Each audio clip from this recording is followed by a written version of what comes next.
তুমি কি গাইবে? স্বরমালিকা বা সরগম গীত।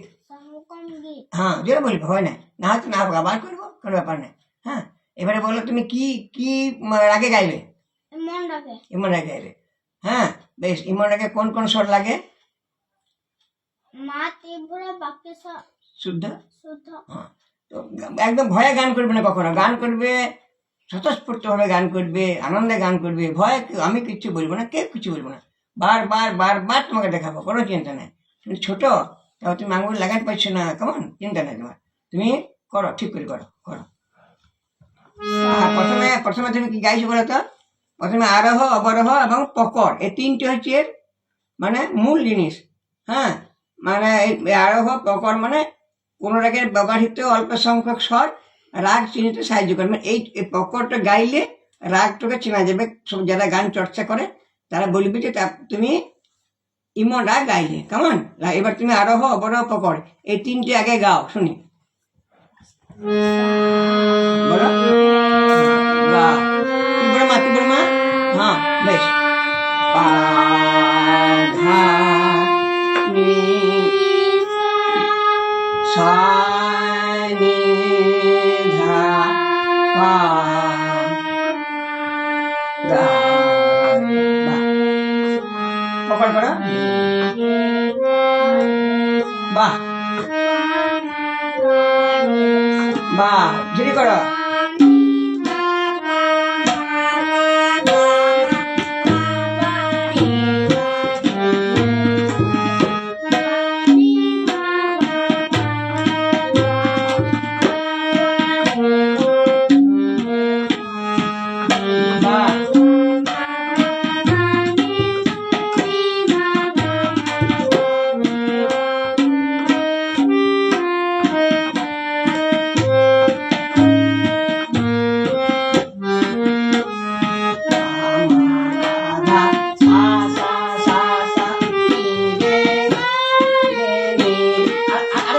আরেকবার পা মা মা পা ধা সা সা সা সা নি রে গা রে নি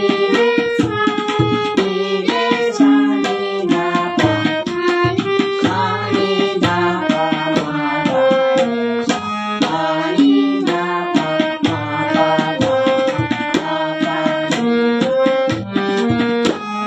সা নি ধা